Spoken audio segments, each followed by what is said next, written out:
Left Back FPL. Hey!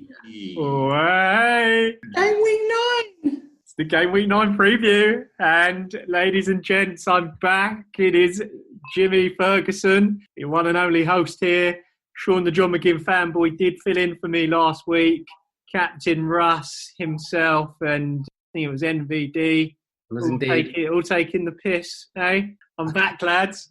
Welcome. Set you straight. The funny thing is, two of them haven't turned up, listeners. I'm only joined by Captain Russ. The other two aren't here, so I can get my revenge. But Captain, how are you, mate? I'm good. I'm all right. How are you? I'm very well, mate. Manchester United have won 3-1. We've got 3 points back on that table, and I was calling for Ollie's head as well a couple of weeks ago. And I don't know, it's just up and down, up and down. I still don't trust him. But anyhow, let me get the rest of the lads in. Rikki Pellegrini, we missed you last week, mate. How are you? Well, hey, not too bad, thanks, Jimmy. Happy about the a multitude of results at the weekend, but most importantly, West Ham, my beloved West Ham. Sorry, Patrick Viera, but just in the last minute, almost went to a draw, but glad we stuck it out in the end. But yeah, that's great, wasn't it? Your man Souček decided not to hit the bar. Finally scored. He was in the dream team of the week as well, as you see. So a nice hefty 9 points for him. So very happy about that, but not so happy not in my FPL team. Yeah, strong result from Souček, but he didn't get a goldfish because he didn't hit the bar. So Patrick Viera, you've got to be a little bit disgruntled with that result. It looked like Fulham were on for a point, which would have been a nice point, but still not in the bottom 3, so that's good. Yeah, well, I think they did well to hold out against the Hammers because the Hammers have been playing, really well lately. So I was impressed, but yeah, it would have been sweet just to get that equaliser. That would. What was he doing with that penalty as well? Oh, yeah. Lookman. One of the worst penalties you've ever seen, right? He's new to I was talking about him the other week. He's new in, but he's a really good player for the team. He's quite, he's a good lad there. Makes, more chances, and he scored a goal or two. But yeah, missing a penalty. Unfortunate, but good news for the Hammers though. But and Fernandes, Jimmy. Well, Fernandes was all right, wasn't he? Yeah, he did do okay. But old Lookman, I think they've called him Look Away now. So don't want to watch him take a penalty, mate. Yeah. That was very cheeky. If it had played off, he'd have looked like a genius, but he looked like a bit of a dumb. Mitrovic usually takes the penalties. He does. That's why I was confused about that. Yeah. Was he on the pitch at the time, though? I have to admit, I missed that riveting game. He was on the pitch. Mitrovic was still on the pitch, I believe. That's odd that Lookers took it then. Did Lookman win it, or was that... I think he won the penalty, yeah. I think that's what it was. I think that's a bit wrong. I hope that Kevin De Bruyne had have not taken the penalty that he won. Oh, yeah, another miss. -2. It's painful, mate. Painful. But anyhow, gents, I want to quickly just let you know what we run through today. So we've got a slightly new agenda. We're going to jump into the podcast league. So the Left Back FPL podcast league, we're going to look at how our fans are all doing, who's winning that, and then have a little chat about our own league, how our own fantasy Premier League team, the podcast team's got on. So without any further ado, game week 8. The average points there, game week 8, I think it came in... just found it. 55 was the average. Highest of 133. Kane was the most captained. And Zuma most transferred in. So, Captain, wherever you were getting your advice from, you basically followed the crowds, mate. You had Kane as captain and you had Zuma. Mate, if you had watched the episode last week that you didn't grace us with your presence with, you would have known that I was... leading the Vardy party way, mate. That was and Zuma was the fact that he couldn't be ignored. He was like, I think highest points for any defender. I needed to do some switching around, so it seemed the obvious choice, mate. But yeah, all went well. Did you take a hit, Captain? I had to take a hit because I ended up getting rid of Ings because he was injured, right? And I fancied Vardy, but obviously he was a lot more expensive. So I had to make some changes in the back. And I was planning on getting rid of Trent Arnold either this week or next week. So ended up getting getting rid of him this week. And Vardy was a good shout. He, got on the score sheet. Shame about he missed that second penalty, though, right? Yeah, I know. It wasn't a great penalty, but it wasn't a bad penalty. It was a good save. Good save, yeah.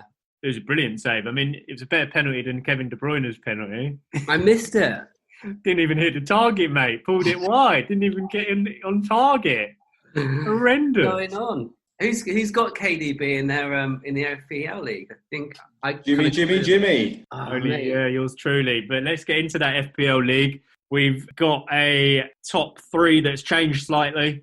So first, he's still out in the lead.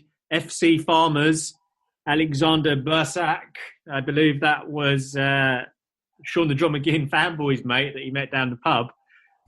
He's top of the league. He's got 538 points. He got 56 this game week. Well done to him. Second, FPL God. It's not me, lads. That's Anard Jah. He got 78 points.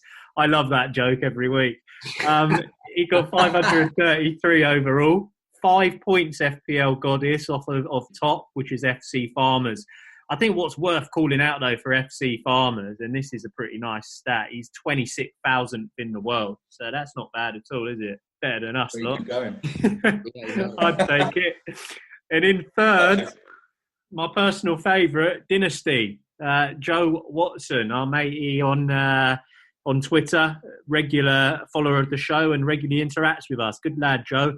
You took your free hit this week, so came out with 68 points. Had he not have done his free hit, he told me he was going to get 52 points. So nice bit of performance there from him. And his question was the rambling from the dugout last week about would you get Arsenal players in if you're taking the free hit? I think you guys all said don't trust the team with arse in their name, which proved out to be a pretty good omen. Lost 3-0 to Villa, didn't they? Unreal. Well, he's gone up for the triple up on the Chelsea lads, hasn't he? He's got that Ziyech, and this Ziyech lad is, catching a lot of people's eye. He obviously started the season, he was injured. Since he's come back, he's done very well. Another 11 points, another double-digit haul. Yeah. So I think the thing is, this is Joe's free hit team, mate, so it will revert back to what he had. So I don't believe he's actually got him, but he has got Grealish in there, and I have to say, guys, you're looking good, isn't he? Yeah. Gaza. He's like the new Gaza. He's really just good. Creative, so skillful. I think he drives that Aston Villa team, and I'm not surprised he's one of the top midfielders in FPL so far. He had an assist. There was a goal that was obviously disallowed. Yeah, the assister. So and that was like debatable. Things to come. Well. That was hugely debatable. First minute, John McGinn. Sean was celebrating. He thought there was another new president in town. You would have thought over there. He was running around the block. He was in the kids' playground again. But Sean, the John McGinn fanboy, was very happy John McGinn scored, and then it scrubbed off after a minute. What was that about? I mean, offside? Nah, really? Apparently, yeah, it was obviously in the way of the goalkeeper as well, so like blinding vision. But it would have gone in anyway. It was like, the keeper had no chance. He was in the way of the keeper as well. Beginning with B, I think. What's his name? Bellend. Peller. Get out of the way of the keeper. He's been 1-0 up. Yeah, God, blimey. What an idiot. Absolutely stuffed them, though. Back into the podcast league, the left back FPL league. Our biggest mover of the week, guys. Big call out to Brendan Breen. Highest scorer of the week, 84 points. Not too shabby. No one in the league broke the 100. It was 133 max. But Brendan, well done to you. And Shanatas United, your team there. You got 84. Patricio in goal, guys. That penalty save, as we mentioned. And he did have Fernandes, and we just had a big Fernandes love fest with the 17 points. He was the best return of the week, wasn't he, with the 17? Was indeed. Him and Ollie Watkins has got to have a mention as well. Only because he's in my team. But I like the look of him. That he had those showing of what he can do against Liverpool. We thought it might just be a one-off, but he's doing it again. He scored last week, scored 2 this week. So I think at 6 million, I think people are going to be looking at him. Yeah, he's a very, very good player, actually, mate. I'm starting to consider him. For me, I need to get a Villa in, and I was looking at FPL Joe's tweets earlier this week after the weekend. He said, he said that Grealish doesn't fit in his plan because he ain't got the money. Should you get Watkins instead? And I'm in the same predicament, and I kind of feel like maybe Watkins needs to come in. But do you think like that sort of helps you cut a loss if you don't have Grealish, or do you feel like Grealish is going to double the points of Watkins?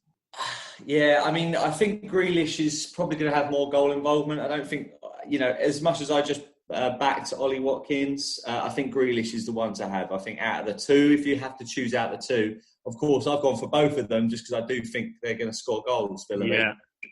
But, it's the whole debate about Watkins is going to go back to a few weeks ago. Watkins is around the same price range as Bamford.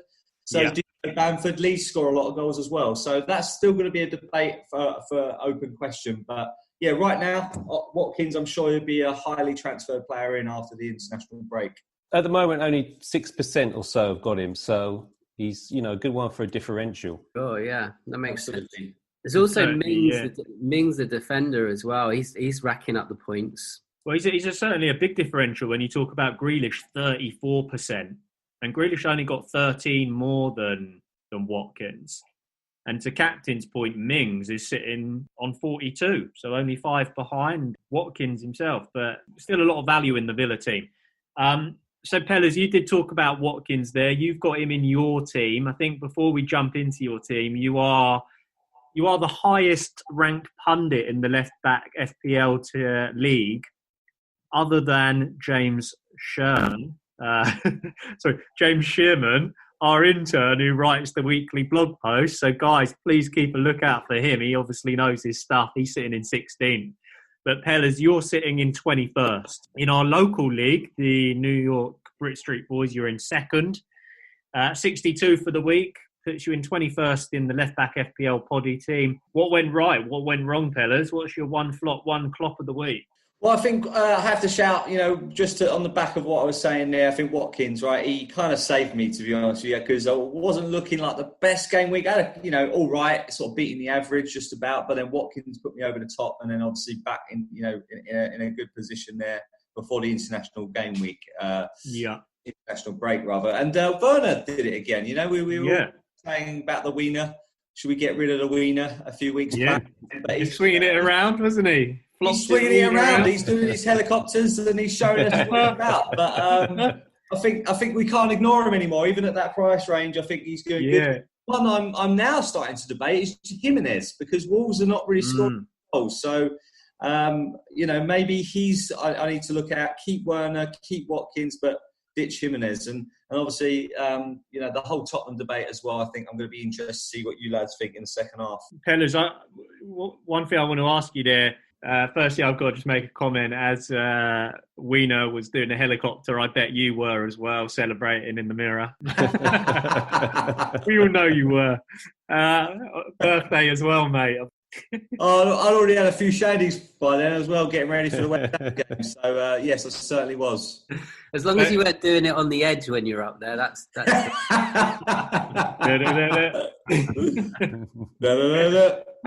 So, lads, question came in from Kidus on our Twitter. He said, I want to sell Jimenez. Who is the best replacement? See, you've just said you've got Jimenez in your team, Pellers. This guy also wants to get him out. What are you thinking? So the thing is, I've already got Watkins in the team, and Werner. In terms of, replacements around that price range, the thing is with Jimenez, he's still fairly expensive, right? He's 8.4 million. So the way I would look at it is it's an opportunity to free up some money for the midfield, because we've talked about time and time again that you kind of want to spend a lot of your money in midfield with so many expensive players, Fernandes, De Bruyne, Salah, Mane, the list goes on, right? So I think freeing up, if you've already got Jimenez in your team, I would free him up, put some money back into that midfield if you can do it. If you're doing a straight swap for, another striker, I would monitor the likes of Callum Wilson, because you're getting more bang for your buck, 6.6 million. You're going to save yourself quite a bit of money there. So Callum Wilson, when he comes back from injury, we will monitor that. He's only owned by 15.2%.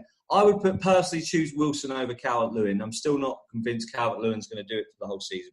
I've got to say, mate, that's big shout, because I'm of the same feeling as you, and I've avoided Calvert-Lewin, and he just keeps on returning the points. He's like the Ings of the season. If we don't get on him, we're in trouble. But to my point there, he's only 2 points in front of Callum Wilson, right?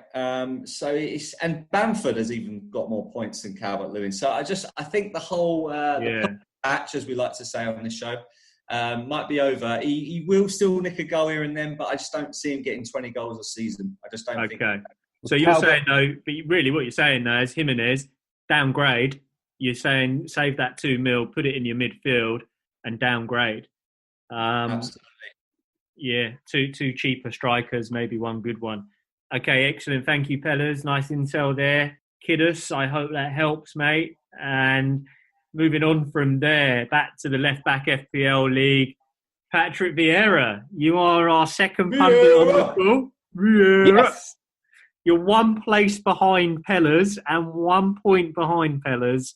You're on 466. Pellers is on 467. You both got 62 this week. So take us through it. What went well? What didn't?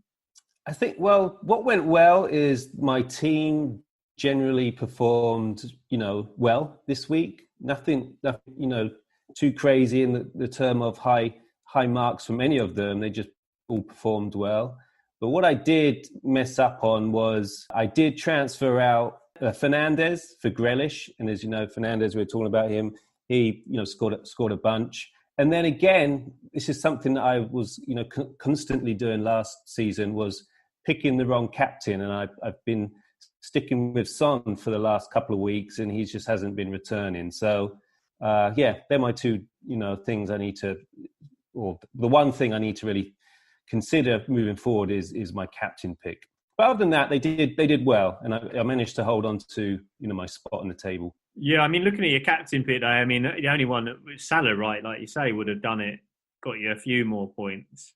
Well, quite a few. A lot of people went for Son, didn't they? I went for Son as well. I think a lot of our team, our league went for Son, but the goals seem to be drying up. Well, like Captain said, he didn't play great because he had a fantastic chance. If you saw, like, in the first half, he literally threw on the goal, and he just took too long. He just he's a bit concerned about Bale getting his spot.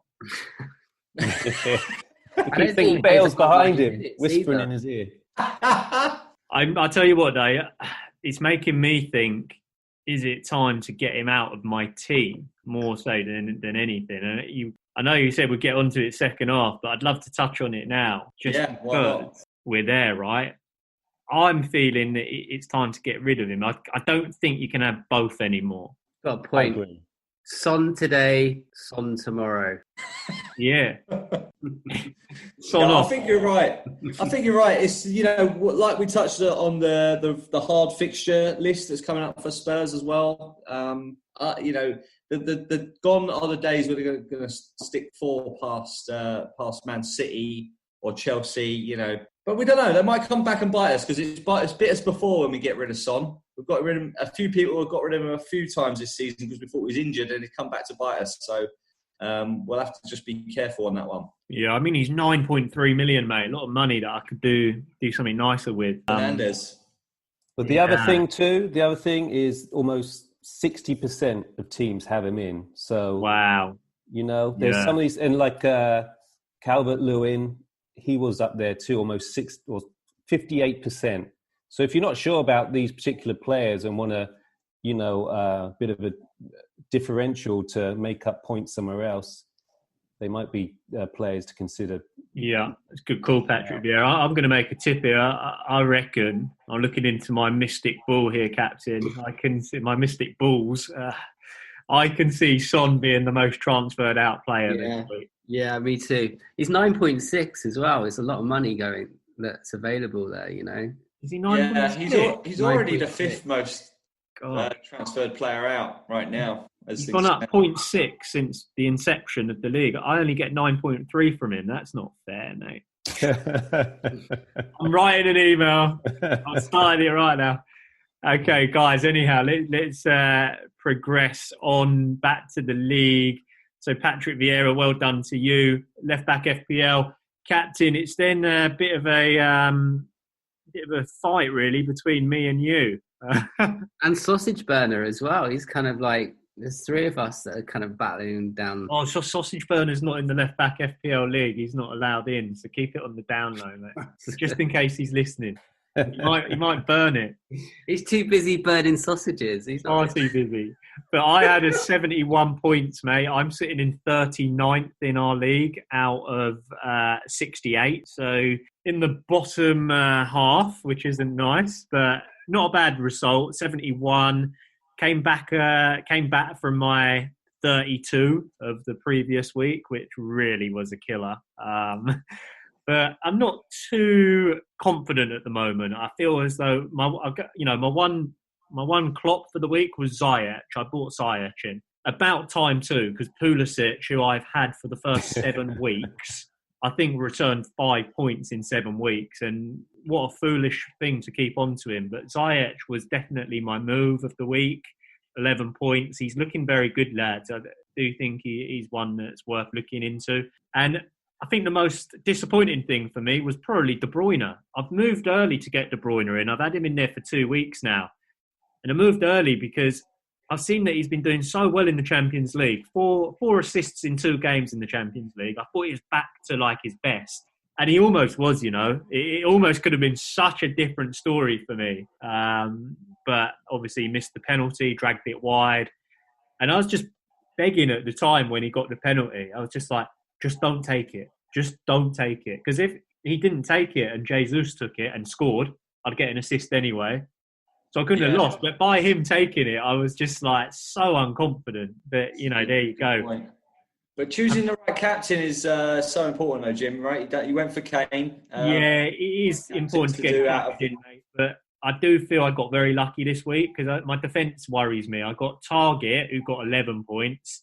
He isn't getting that every week. And Walker Peters somehow got 9.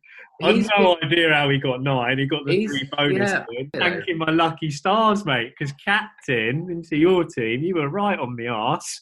You still are. In our own local league, I'm second bottom, but only you are below me. You're only 4 points below me now.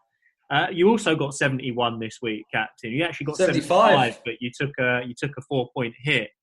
So, captain, how was it? What was your clop and your flop? I think basically doing the transfer, like taking a hit. Okay, like Vardy, he's still. I wanted Vardy in my team, so I think like even though he only didn't score as much as he could have possibly done with the 2 penalties. I'm glad that he's in my squad now. I think there's more to come, but I got Zuma. He only scored a 2, so I think all in all, like I would say my flop is Son though. I don't think Zuma. I'm gonna keep Zuma in. I think I need to consider whether I want to keep Son in the 11 and starting 11 or get rid of him because as I said before, he's pretty expensive and you could free up a lot of cash with him. So is it worth like considering getting another decent midfielder in or just get some more?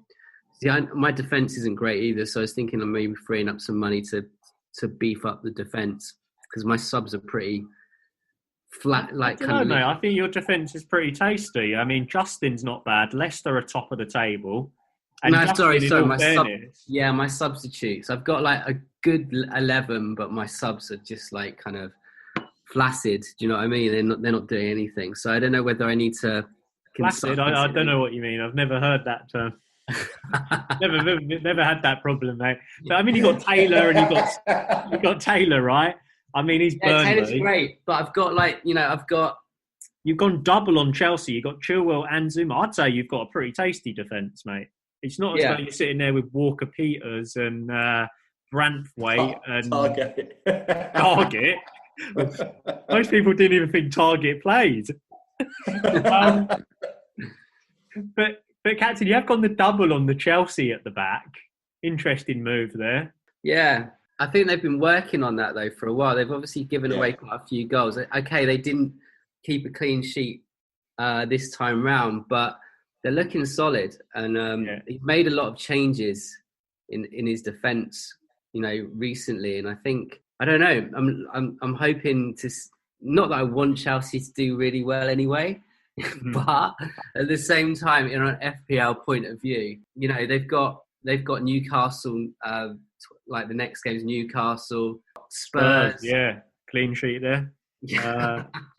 I mean, especially with your goal drought at the moment. But I have to say, mate, I think Leicester and Vardy shout's very good because when I watched that game, Leicester versus Wolves, I felt like Leicester did control the whole game. They looked so good again.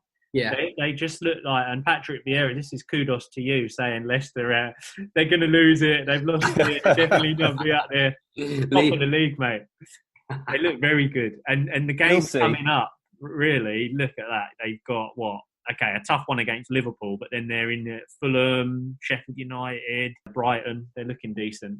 Maddison had a really good game as well. I don't know. Yeah, it looked good. Like for a while, or whether he's just like, you know, they decided to pick someone else, but he was like the playmaker of that game, and he made such a difference. When Maddison plays well, when he's on form, it just changes the whole dynamics of that team. One word answer, lads: Maddison or Grealish? Grealish. It's a goal scorer. Maddison's not really a goal scorer; he's more of an assist. Patrick Viera, are you regretting your Leicester tip at the start of the season? It's still early days. There's plenty of season to go. You wait. You're so optimistic. You know, plenty of time for Fulham to climb the heights. That's right. Absolutely. Superb stuff. Okay, guys, back into the league. That rounds out our teams. I did want to do a quick call out at the bottom three. We always do look at the bottom three. Still bottom, Salad Cream. Salad Cream, 245. Pretty far adrift at the moment. He only got 37. So he's about 90 points back. I know the guy's only had 3 weeks, but 4 weeks, but quite far back. Second bottom, Chris Haswell. You're in the relegation zone, mate. You did get 58, 330 total. And then Mandem FC with Kufre Robert. He's got 62. Might be Robert, but Robert sounds good. 332 overall. So there are bottom three lads. And just above the drop, Matt Reynolds, our mate that sends a few notes in. And he said, sent a note last week. Viera said that Fulham will be fine. So you don't need to worry. So you can sleep easy. I'm glad to hear that. Last time we were on the phone, you'd been up all night. We could see you were sweating. You'd been watching every game. That's right. You're feeling better now then. All right, guys. So all it leaves then in our league is to do the name and shame. Name and shame, you remember, is for the lowest points of the game week. And taking that accolade, it is unfortunately our bottom place, Salad Cream, 37 points for the week. Your bottom, you got the worst score of the week, Davey Hibbert. It's not looking good, mate. Not looking good. Okay, lads, with that all said, one thing we have failed to cover is our podcast team. So listeners, you'll know collectively we have our own podcast team in this league.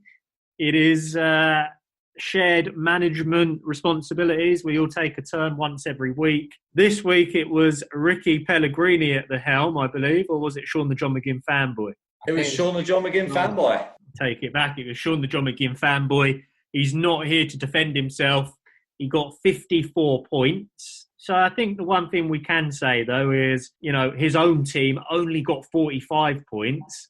So in his own team, he played the wild card as well, lads. He played the Wildie. Bit of a bad return there. I think he's going to be disappointed there. He will be. But something he did match in the left-back FPL team. He did bring Zaha in. I think that's going to be a good shout. You know, Zaha got the assist of the goal, and they've got a good run of fixtures, Crystal Palace. So good shout on that. But yeah, we would have liked to have seen a bit more just below the average. It was just 1 point below the average. I see he went for Peller in at the back as well. Yeah. I think we're going to have to get rid of Seiss. He's not playing anymore. Seiss started the season so well. Everyone had him in their teams, and now he's nowhere to be seen. What's the deal with that? Why is he not playing? Do we know? The new signings for Wolves, they've got a few new wing backs, and I think he's just out of favour. And Kilman, the lad Kilman, a lot cheaper in FPL. He's sort of in front of him as well. So he's kind of the go-to option for that Wolves defence. Yeah, I mean, he's 5.3 million as well, or 5.2. So get him out if you have got him. That's right. Before he drops. Yeah. All right, lads. So the left back poddy team is sitting just above me in the league. It's 38th place, 437 points, 3 above myself. And it goes over to you, Captain Russ, next week. You're going to be in charge of this team. What are you thinking, mate? I think definitely not. I wouldn't be captaining Son for sure. It's hard, isn't it, to know where to change it? I don't know about Bellerin. I know you keep harping on about Bellerin, but I think I just have to look at the fixtures. But yeah, I think Sayes is like the obvious choice to transfer out. Yeah. I mean, he's like our second Wolves defender. We don't need 2 Wolves defenders in a team. So yeah, I definitely Sayes is definitely on his way out. But get Target. He's good. I think Target. I think I might, consider Mings. Mings is like he's doing all right, or maybe an Aston Villa defender, maybe a Chelsea defender. We don't have a Chelsea defender in there. I've been harping on about Chelsea defenders. Maybe it's time to get Chilwell into our squad. Don't give it all away just yet, mate. You might not have enough money to do that either. But we will be interested to see what you did. Hopefully, you'll beat the 54 from Sean the John McGinn fanboy and catapult the poddy team up the league. We could really do with it. Don't hold your breath. It's all right, mate. You can't do much worse than your last time out. Wasn't it like 30 you got last time? I don't know, mate. Probably. It wasn't a great score. I know that for sure. I don't think it was the worst though. I don't think it was the worst. I think it was. We need a fact check. Where's Fact check. It was the worst. It was the. We don't need to check the fact. Vieira's got it right. Big shout out as well to NVD this week, guys. He's not with us. Liverpool haven't won, so he decided he couldn't show up. He can only appear when Liverpool win. But he's had a good week in terms of FPL, sitting in 27th in the league with 63 points. So 454 overall for NVD. Not bad, mate. Not bad. We are catching, though, Captain. We're catching. We're getting on their short and curlies, mate. Yeah, I know. It's so close at the moment. It's like even from the bottom up, it's we're like bridging that gap, and I think it's tight. Very tight. I mean, the only thing is we are over 100 points behind the leader of the left back FPL league so early on. Can it be turned around? Of course. I think it can. It's such a topsy-turvy, these results are not really showing to stabilise just yet. Look at Villa beating Arsenal when Arsenal are at home. So I think there's going to be more of that. Lots of changing in the league the next few weeks. And as Vera said, like, Viera. Viera? Oui, Viera? Viera? Street Santi? Viera's Jack. Here's a point, Viera.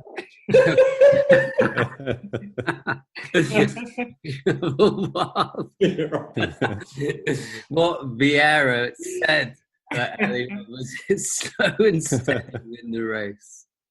Slow and steady wins the race. Yeah. Lads, I have to disappoint our listeners this week. We ain't got Sean the John McGinn fanboy, so we've got no look into his mind, his one clock, one flop. We won't be able to bring that to our listeners this week. But it's all right, because we're going into the half-time break. Patrick Viera is going to pour us all a beer. We'll be back in the second half. Hey!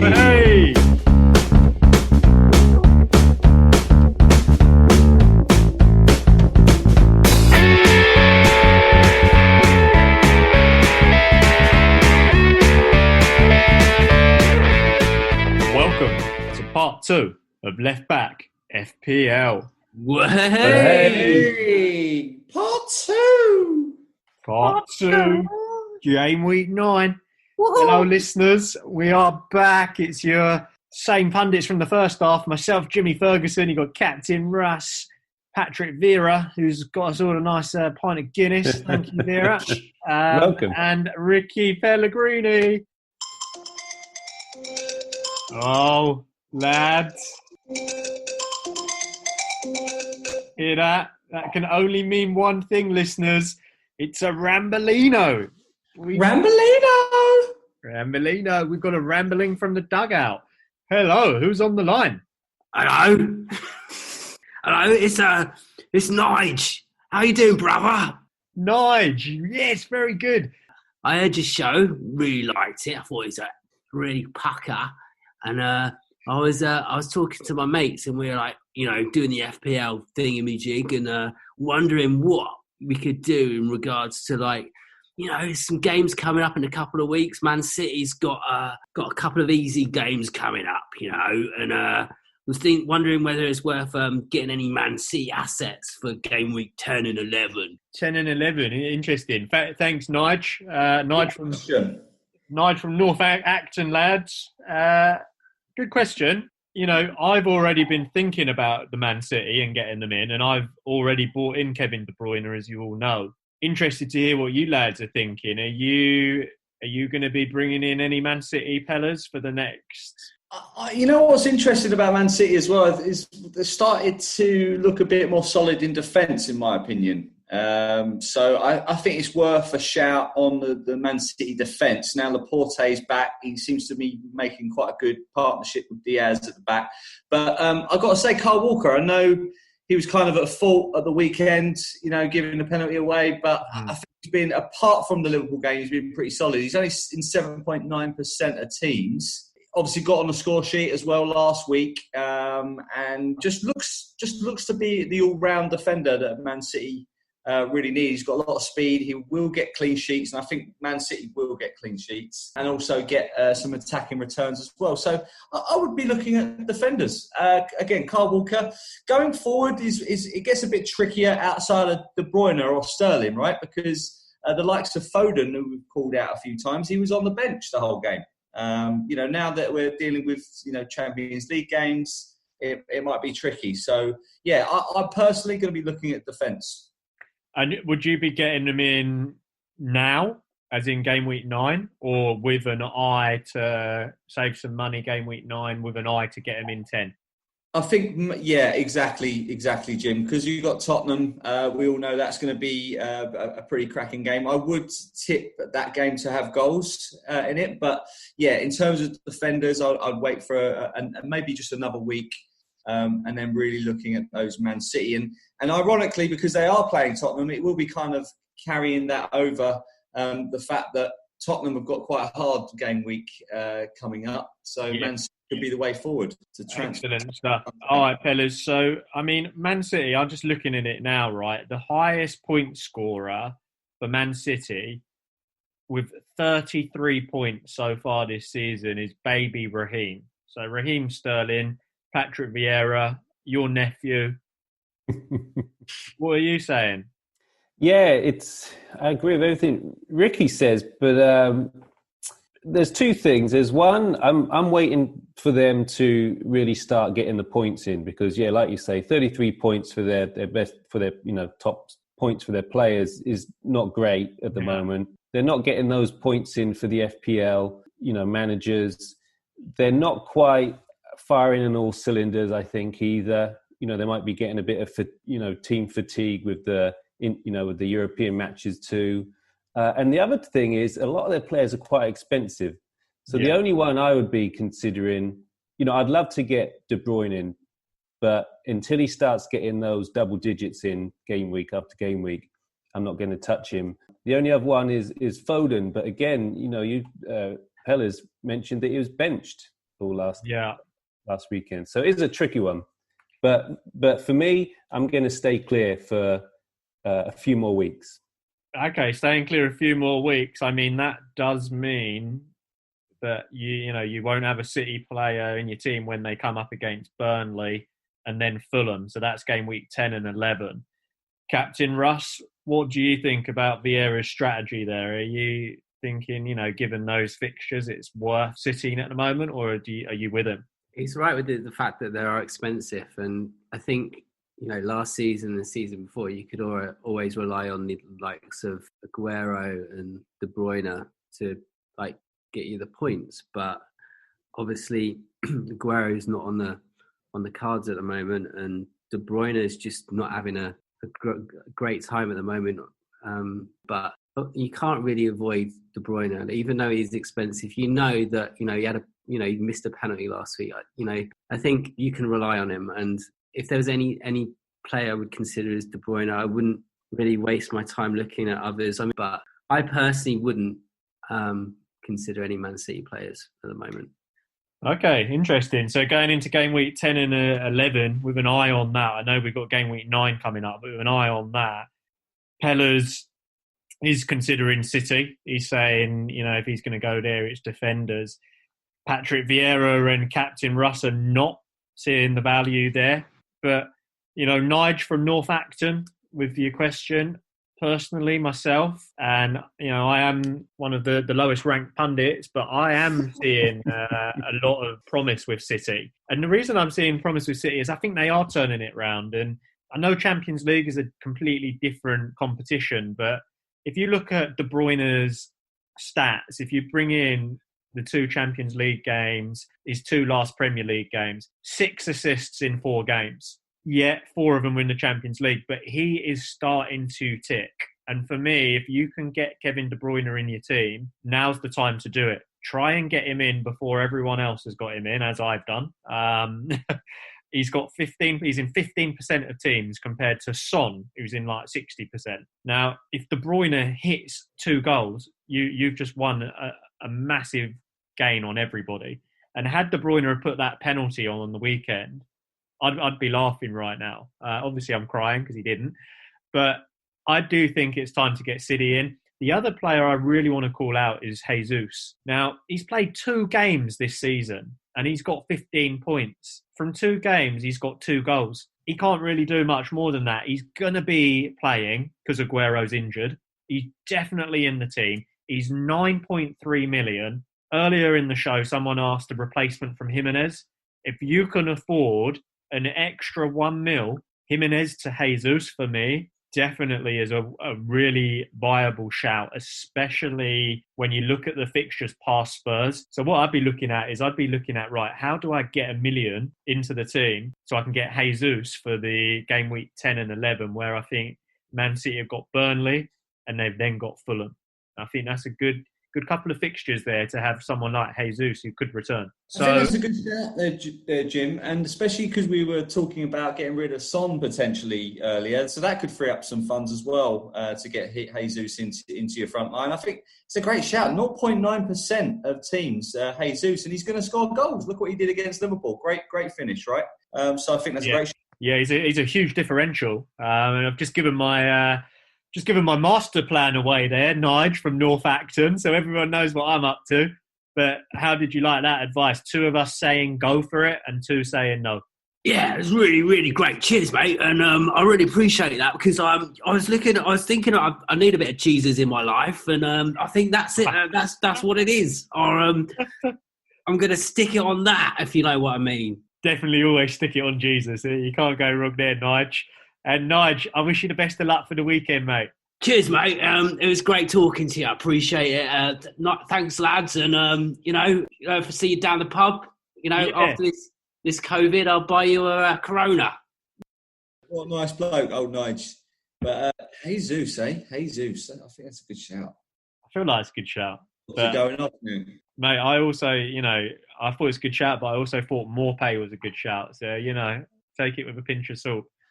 I do see value there. Yeah, you do it. I think you should do it. Put your money where your mouth is. I can't afford it right now, Captain, but I'll have to do that Son thing. But after that call, one thing I was just thinking is, what about Sterling? We didn't mention baby Raheem. I mean, he's got the most at City, 33. Anyone see it? He's a great player, isn't he? 11.5. The question is, do you rather Sterling or De Bruyne? Yeah, De Bruyne every day. All right, lads. Moving into the next section then. It is game week 9, previews of the games. I know you pundits have been doing your research, been busy looking at every single game for us. You've got the intel. You know where the value is. You know where the points are. We're going to start with Newcastle versus Chelsea. Pellers, you've been looking at this. Is Chelsea's comeback, their form going to continue? I think it will. Jim, I know Newcastle have been pretty decent at home. I just think Chelsea are really starting to take shape of their best 11. I think Lampard is starting to be settled with that. It's almost done them a favour that Russ is injured and Pulisic, because it's less of a headache in that midfield. He knows, Ziyech is going to be playing now, right? He's looked really good the couple of games that he's been back. I think he will be one of the most transferred player in over the international break. 8.1 million, you can't really argue that in that midfield. So I think really looking at him, I think going back to my point in the first half, Callum Wilson, still going to score goals. He looks really good. He looks like he's finally found a club that's just going to really give him good service. As long as St. Maximum stays fit, I think Callum Wilson will get on a score sheet in this game as well. So I don't think it's going to be a clean sheet for Chelsea.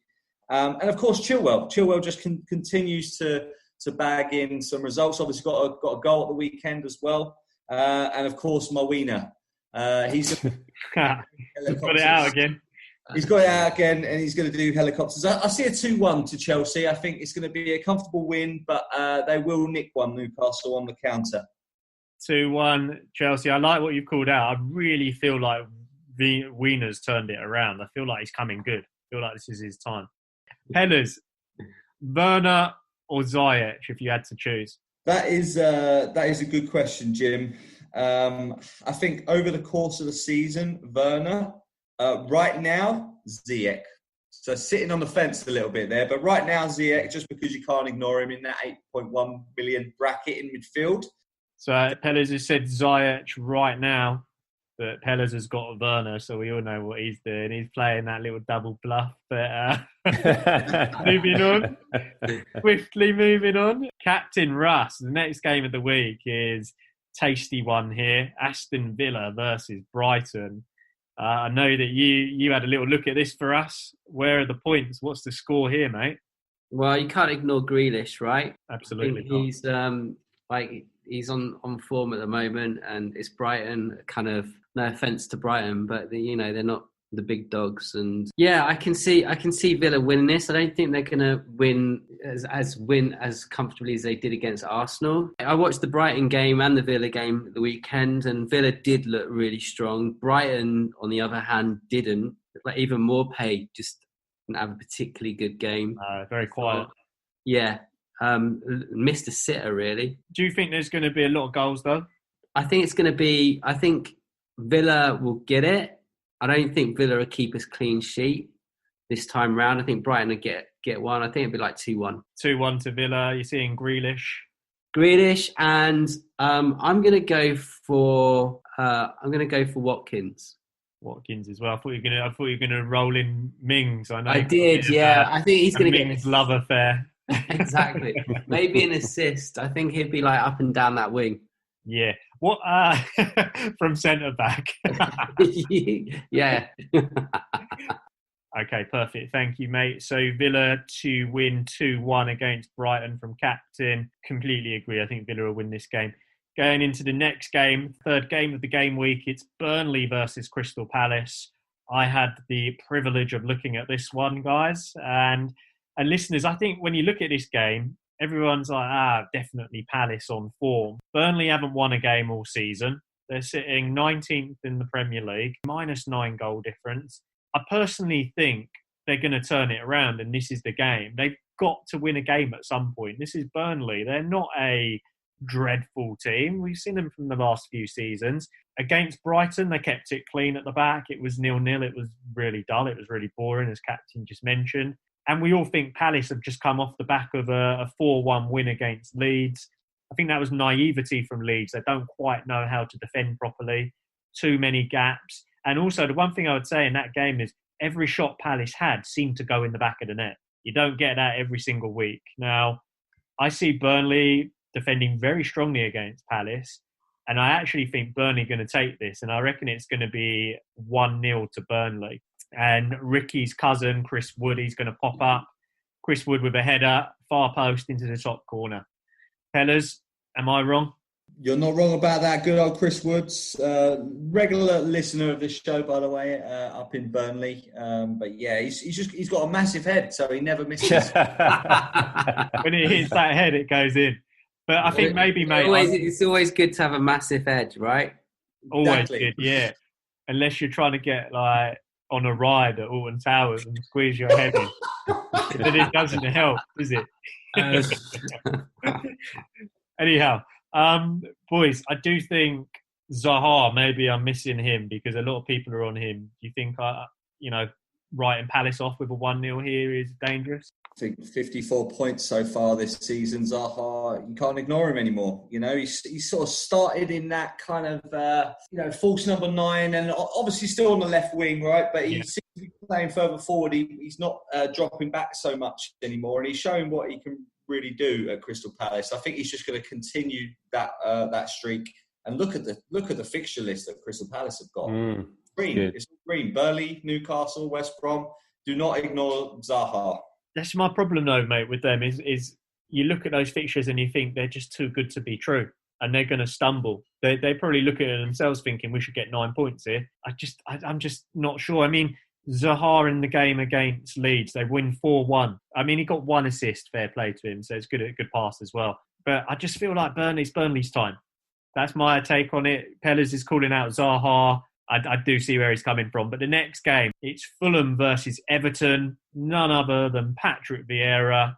You've been there, mate. What's happening at the Fulham family ground? Oh, I think I sound a bit like a broken record, but each week I say, yeah, Fulham are slowly getting better and better, which they are. But you sound like a broken record. Yeah, I know, but they are. They're slowly, they are sorting themselves out. And they had a good game against West Ham. I thought they would have got beaten by a lot more, but and they almost equalised at the end. Very unlucky. But Everton, they've been playing too well for the last few games. They've lost the last 3, so they've sort of fallen off form a little bit. But for Fulham, again, you can't look past Mitrovic and this new guy Lookman. They're sort of a couple of their key players. But again, whether you want them in your team, I'm not sure about that. Again, it's a bottom of the table team. Everton, you can't look past DCL, and if he's back in fit in time, his old Rodriguez, whether he'll be there as a key playmaker. But I think it'll be pretty low scoring. I'm only going to give it 1 goal, 1-0 to Everton for this one. 1-0 to Everton. Are you seeing DCL tucking that in? Yeah, DCL. It was, I think it's a couple of weeks away, so all sorts could change. But I think, like I say, Fulham are building up their momentum. Everton's having a little bit of a stumble, and I think Fulham will be able to hold them off for a little bit. Is it too early to be getting Rodriguez out? Given the start to the season that Everton had, I think people might end up regretting that because he was absolutely world class at the beginning of the season. Do you think it's too early? I think Richarlison should be back, shouldn't he? He should be. Yeah, he's showing up as available. So I think he's off with this back firing on all cylinders again, right? Exactly, and I think with him back, it will regenerate confidence in Everton, and I can see a good win. They're another one, Everton, who have got a really good set of fixtures. They've got, no disrespect, obviously, to these teams, but Fulham, Leeds and Burnley, you can't really get a better list than that, really, given that Leeds lost last week to Crystal Palace as well. And, I think Everton players, we can't overlook them. Yeah, I was going to say that, Pellers. I really do think DCL, and you mentioned it in the first half, that is he going to keep doing it? I mean, when they got Fulham coming up and then Leeds and then Burnley, as you said there, I think DCL's got to come in. But what do you think about Rodriguez, though, Jim? Do you think... Because a lot of people are getting rid of him. Yeah, I feel like, he's injured a little bit, wasn't he? Is he fully fit? That's the question. He's got 2 weeks now to probably get his fitness back, and I think he's worth having personally, mate. I would certainly keep him myself. If I had him, I don't have him, but if I was you, I'd keep him. No malice at all. Okay, excellent stuff. Moving on to the 5th game of the game week. It is Liverpool versus Leicester, probably the tastiest fixture out there, although there is another tasty one. But Liverpool-Leicester, there's no NVD today, so he's not looking at that. But Pellers, you're going to fill in. You're going to let us know what the score is there. Yeah, I think this is going to be a cracking game, especially, Leicester are obviously on form right now. Liverpool holding off Man City, but obviously with the injury to Trent, that could be detrimental to Liverpool. They're really struggling in defence in terms of injuries. But I still feel like, at Liverpool, at home, at Anfield, I think you can put a safe bet on them. I think Mo Salah at home seems to get most of his points at home. Him, Mane. I would still hold on to Robertson. A lot of people, he's another one. People are going to be getting him out in the droves because they don't believe that Liverpool are keeping clean sheets and they're not seeing as many of these assists from the wing backs as we did last season. But I would keep hold of him. Personally, that's my opinion. I know he's expensive. He's still 7.1 million. But that's where I'm saying I actually see Jamie Vardy getting on the score sheet. I think he's going to be one to watch over the next few weeks. He's already risen in price. He's 10.1 million, but still only in 21% of teams. So it's going to be that kind of pick between Vardy and Kane. But now that the shift has gone from the Spurs fixtures, looking at Leicester, after the Liverpool game, we've got a pretty good run of fixtures. So I think Vardy's going to score in this game, but I think it's going to be 3-1 to Liverpool. I think they're really going to put their stamp on the top of that league table. I think Salah, I think Mane, and I would say Jota. Jota cannot be ignored. 6.5 million. He's done brilliantly since he's been starting in the starting 11 now for Klopp's team. So it's no longer that front three. It's now a front four. So 6.5 million as an attacker in Liverpool, you can't really ignore him. You're looking at the premiums really though in this game, right? It's games like this where the premium players come to the fore. Salah and Vardy, I don't think you can go too wrong with those two. What I was going to say about what you say there, Peller, is with the Liverpool defence, with Trent injured, Virgil out, definitely a reshift at the back, and Leicester playing some pretty nice stuff when I watched them against Wolves. Robertson, 7 million, not having kept a cleanie, when you look at Robertson on his own, and I'll get to my point in a minute. Is it just him at the back and no one else? They all left him. Just Robertson. And the goalkeeper. Got 6 points in the last 3 games, averaging 2 a game. And Leicester's not an easy one. I don't know, mate. It's a lot of money there. And do you not feel they are going to concede, as you said they will? You still keep the money there? I do. I just think he still looks dangerous every game for Liverpool. Robertson does. I think out of the two, I'm glad I've stuck with him. Obviously, not just because of the injury. Trent did look good, to be fair, before he got injured. Obviously he's always on for the free kicks as well. But now it's. I think Robertson will still get up that flank, and he will get assists. I think he will. I think the question is really going to be Jota. How many people are going to get Jota in their team? He's only in 8.6% of teams, and he's kind of a bargain. It's a cheap midfielder for who we think are probably going to win the league this season and score a lot of goals. So Jota's going to be involved.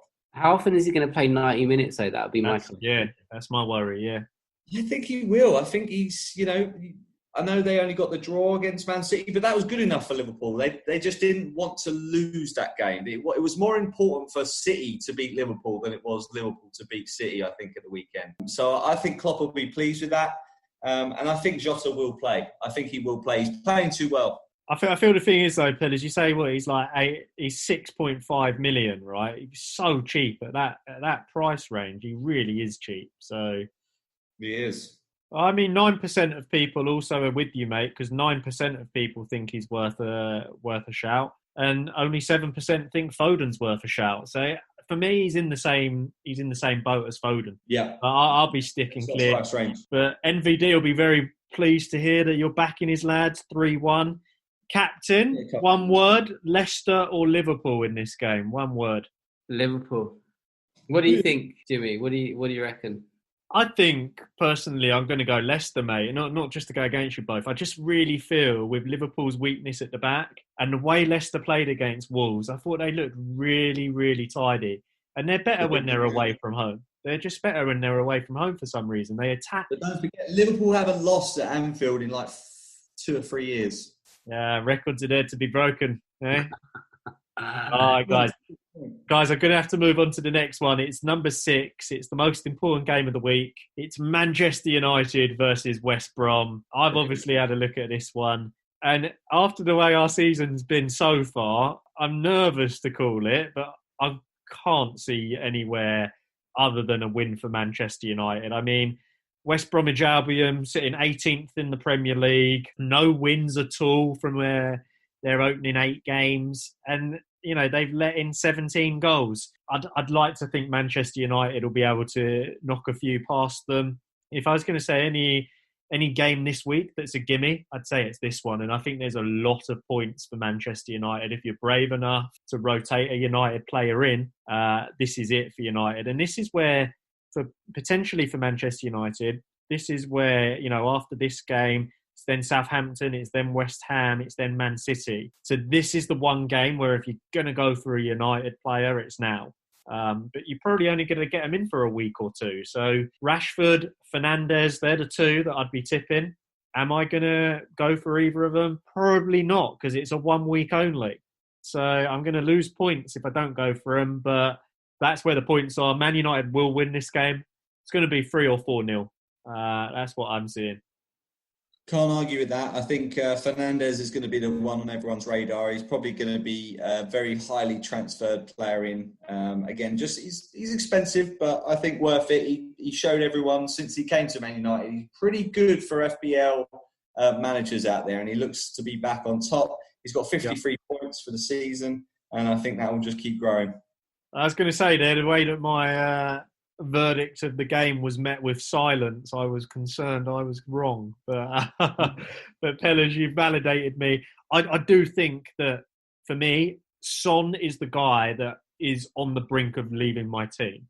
He's 9.3 in my team. I could get Marcus Rashford in for 9.6, is it? Yeah, 9.6 right now. And he's got a knock, right? But I'm sure after the international break, that'll be a bit clearer. Yeah. I mean, I'm sure he'll come back. Yeah. You just can't, I don't know, it's so difficult with Man United. But I could see Rashford being the guy against West Brom. So I might make that change. I might not. I'm not going to tell you guys everything. From my lowly position in the league, you'll be copying me. It all counts. Oh, who's this? Hey. Who's this? We've been joined, lads. It's Sean, the John McGinn fanboy, from 5th position. Substituted. Vieira's been subbed, and oh no! I thought I better show come on myself just for a couple of minutes. Sorry, lads. I was away getting some extra training. Seems I need it. We thought you were still crying after the wild card experience, Sean. Didn't quite go right. Well, guys, it's all about the long game, right? And as you always said, quality shines in the long run. And I think it will prevail. Yeah, slow and steady wins the race. Just not this game week. I think I was bottom in our league, guys. Oh no. Well, 45 points wasn't too bad. We did say you did better in the left back FPL poddy team, though. 55 there. I still got that wrong though. Should have put Kane captain and not Son. To be honest, where I went wrong in my own team was I thought I'd pulled a blinder setting Vardy captain. Yes. Yeah, when he got that second penalty, and I was like, "Ha ha!" Right in here. And then what is it going to happen? And he goes saves it. There's so many missed penalties this weekend. It was like 3 missed penalties, weren't there? Do you know the annoying thing with a missed penalty like that is you go from you expect to get 4 goals, you have 4 points for a goal, and then you get -2, so that's a 6-point swing. And ultimately, as well, you're probably going to go from 3 bonus points to none, right? Yeah. Which is what happened with Vardy. Huge. So you really miss it on 9 points, and then you make that your captain. That's 18 points. Oh shit! But hey, that's the game. You got bad luck there, mate. It was harsh luck. I felt it, mate. I felt the pain with KDB doing the same. And who was the third missed penalty, Pellers? Lookman. Oh yes, of course, the Paninka. But Sean, you joined us. That was a terrible penalty. The worst penalty ever. You joined us at a good time, Sean, because we've substituted Patrick Viera. There was Viera.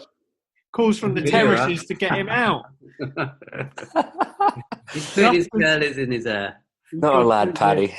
Oh, so we've got Paddy. The Wolves versus Southampton. So hopefully you can give our listeners some intel for Wolves versus Southampton? Where's the goals? What's the score? It's two teams who have been doing well, right? Obviously, Wolves didn't win this weekend, but I think both teams got very tasty players and opportunities for points in your team.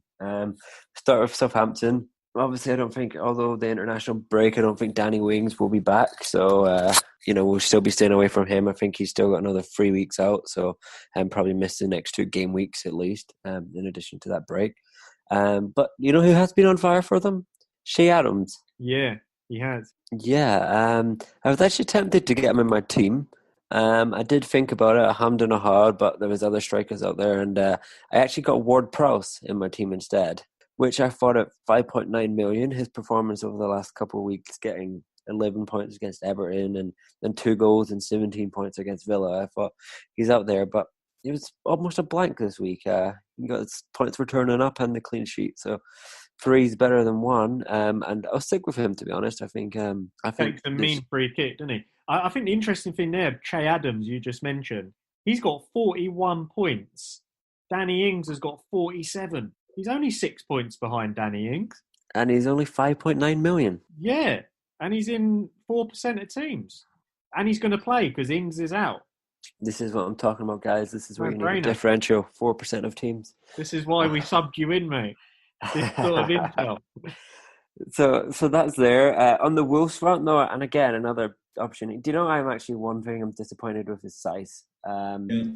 He's in so many teams these days, and, that's the second week in a row that he's just not played a minute. Yeah, we don't think he's going to get back in the team now. They've bought a couple of wing backs, we were saying, in the first half, and he's completely out. He was one of the top defenders in the early parts of the season, so it is odd. He did. They had 4 clean sheets in their first 6, and I think that prompted a lot of people to get him in. But then obviously missing out the last 2 games. Yeah, do you stick with him though, or do you switch to someone else? Maybe someone else in their defence, like Cody or Kilman, who are both cheaper, and they've less goal scoring threat. But what about Ait Nouri? Right, so Ait Nouri is the guy that's replaced him. He's in 0.3% of teams. He's played 2 games. He's got 17 points. Is he the guy that's going to stay long term, or is Saiss coming back in? I don't think Saiss is coming back in, to be honest. I think he might play a bit part when they need to shore up their defence, but when they're chasing games or they need a goal, he's not coming on the pitch, I don't think. And yeah, they look really good. Semedo and Ait Nouri look really good. One's 5 million, the other 5.5. Semedo obviously is more famous from the Barcelona days, but I think that, like your shout there, I think Ait Nouri, I think he looks like a good player. I think there's definitely value in Wolves, and I think their defence has been pretty strong. But that said, they have some fixtures coming up, right?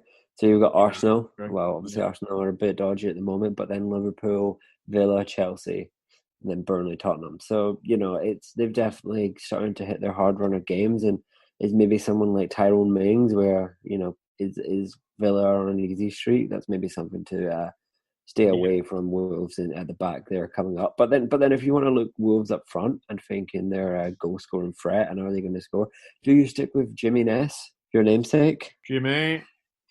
Big Jimmy Ness. Mate. We're getting rid of him.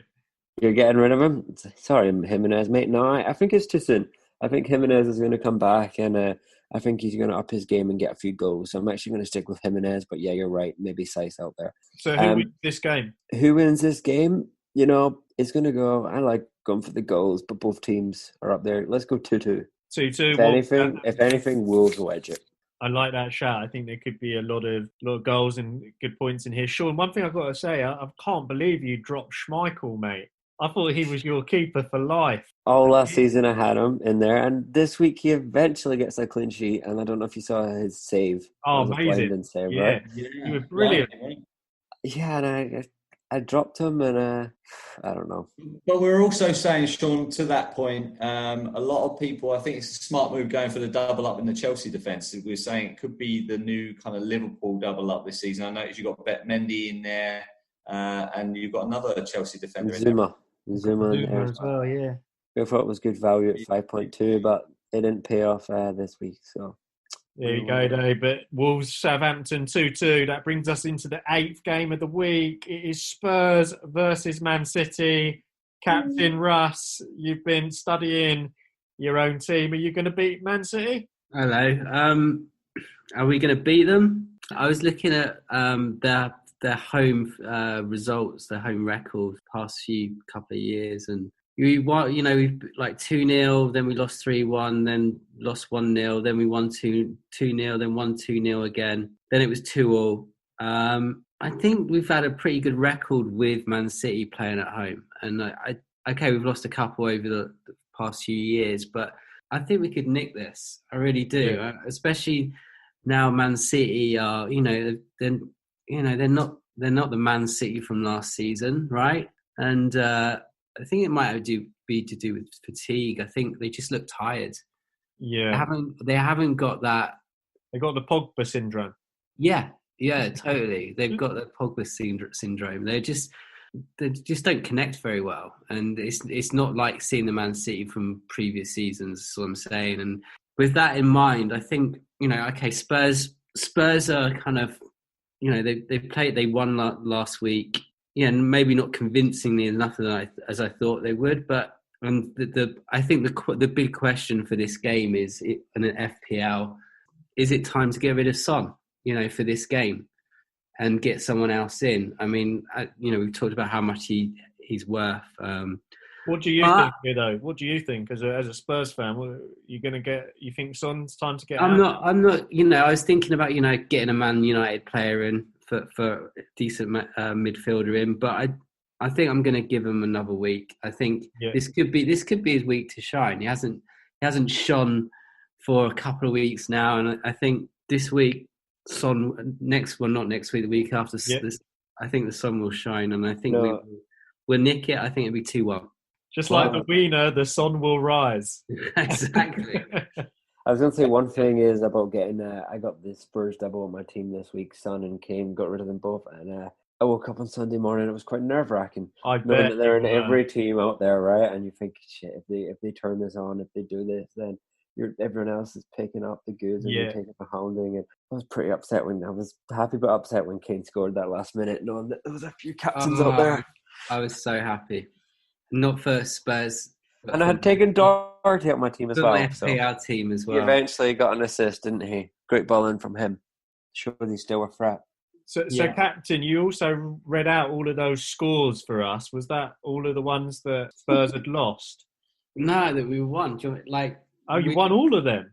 No. So I did tell you, right? It's basically 2-0 we won, then we lost 3-1, and then we lost 1-0, then we won 2-0, 2-0, and then 2-2. You ain't got the result from 1962, have you? There. Yeah, that was the one they won 2-0, mate. 1789. I think Shane got a double, didn't he? Down the park next to the school. Excellent stuff. One thing I want to hear, guys, and one-word answers again. Son, in or out? Out. Stick or sunshine. I'm going to stick with Son one more week. Sean John McGinn fanboy? Out. Russ, you said you're keeping him. Yep. I think he's got to go because, like Sean said there, if you've got Kane and Son, you've got a lot of money tied up in two Spurs players. Spurs, for me, mate, have scored 4 goals in the last 3 games. That's not acceptable for them. When they played Burnley, Brighton and West Brom, they only scored 4 goals. I was expecting a bucket load. Now they've got Man City, not feeling good. And then after that, they've got Chelsea. And then after that, they've got Arsenal. I think it's time to definitely get Sonny Boy out personally. But you guys are going to stick with him. Next game, it goes to Sunday. Peller's is not even worth watching anything on Saturday, is it? Your boys aren't even playing. So you'll be up low early on Sunday morning. You've got Sheffield United. I will indeed, thank you. I will be looking forward to this game. Sheffield United, I've got a bit of a grudge with them, the old Tevez saga. I don't know if you remember that a few years ago. Obviously, they blame us for them going down. So there's a bit of Bit of a bloodfest here, and we'll be going for each other's jugulars. But West Ham obviously playing well. We were kind of a little bit lucky to get away with a result at the end of Fulham. We did play well, though. We created a lot of chances, and that's what's most important for us at the moment, especially with Antonio out. In terms of players in this game, I think there's not going to be a high-scoring game, I'm afraid. I think it's going to be a very similar affair than we saw West Ham Fulham. I think there will be chances. We'll put a lot of balls in the box. That's why Cresswell is coming up on a lot of people's teams, starting to increase his ownership. He's only still at 8.1% of teams, but he's a fairly good option. He's accumulated 38 points this season, and he does get on the assists. So he's got a good left foot on him. My lad Bowen, I shout out for him every week. I still would push him. He's 6.3 million. I still think he looks dangerous every game. He's going to get assists. He's going to score goals. Fornals is out of the two teams, out of West Ham and Sheffield United. He is the highest scoring player so far this season in 1.8% of teams, so even lower ownership. So 6.4 million. He's in mine, albeit on the bench, but he's in mine. There you go. Yes. The only other player I'd like to call out on the West Ham side, apart from Souček obviously finally got on the score sheet, but Soufal, who's our right back. Another Soufal. There's a bunch of Sues playing. Souček's brother, Soufal. Souček, yeah, exactly. 4.5 million. Yes, he hits up the pitch. I never heard of him. We only just signed him. He's another Czech Republic lad. Soufal. He's best mates with Souček. Soufal and Souček. It sounds like a bunch of pandas. Excellent.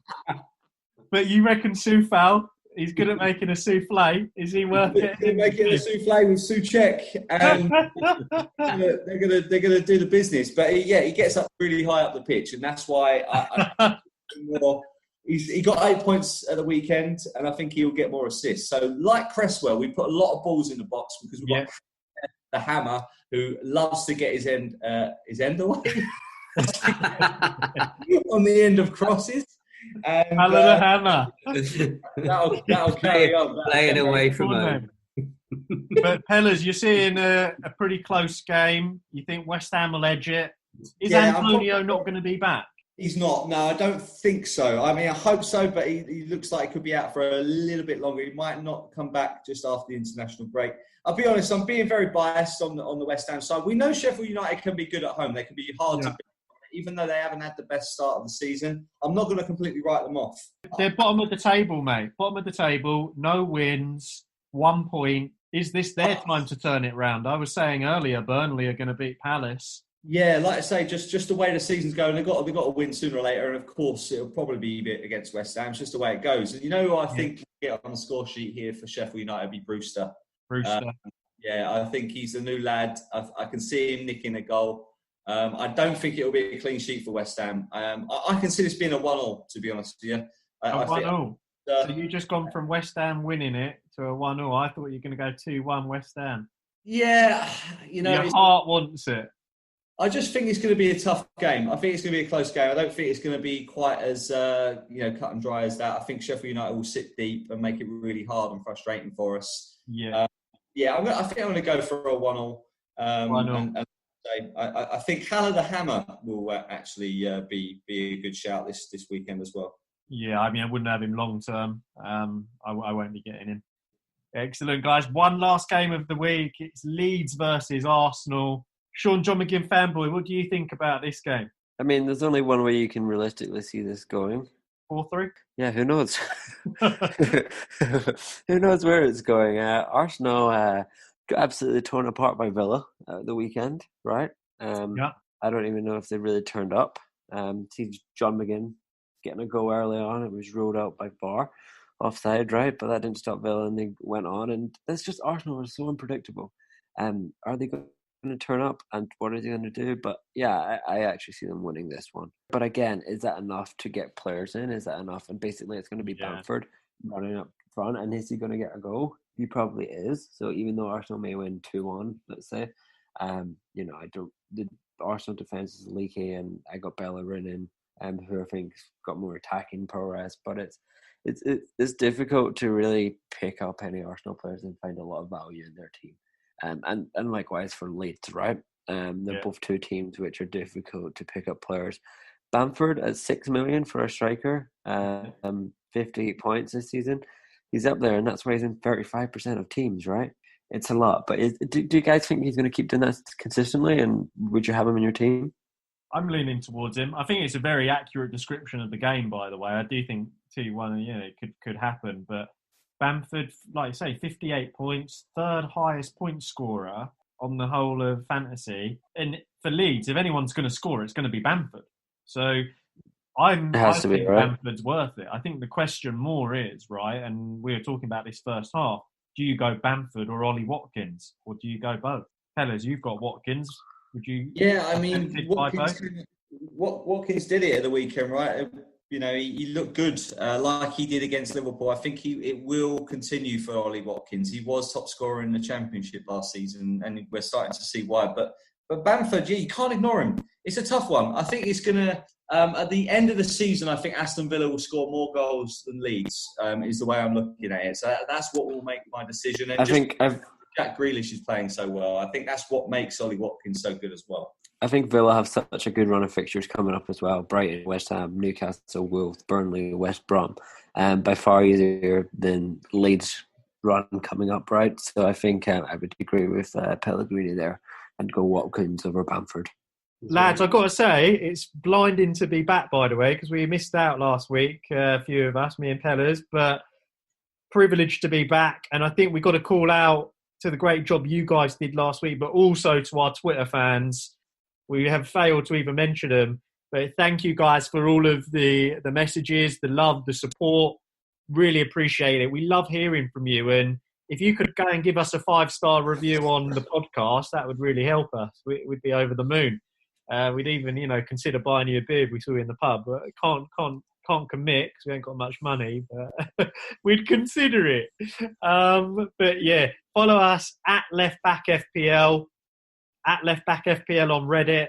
Come to the website, leftbackfpl.com, and send us an email, leftinthechangingroom@gmail.com.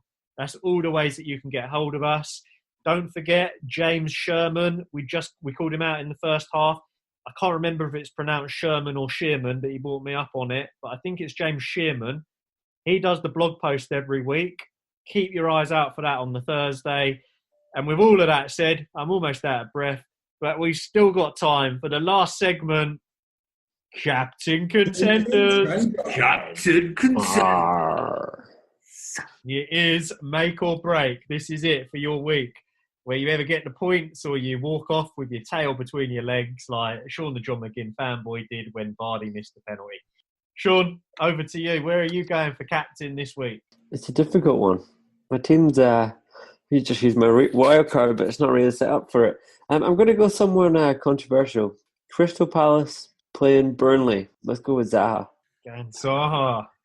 Interesting. The Palace win. Interesting. I called it was 1-0 to Burnley in the first half, mate. Yeah, you're wrong though, mate. There you go then.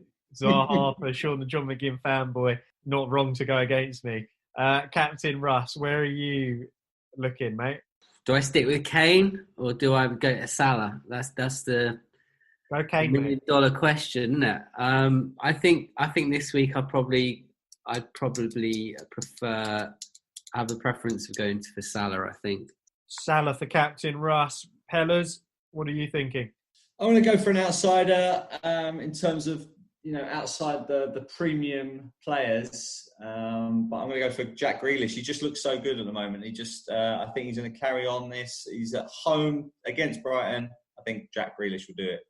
Excellent. Grealish. I mean, the way you teed that up, I'm going for an outsider. I thought you were bringing in that Soufal guy again.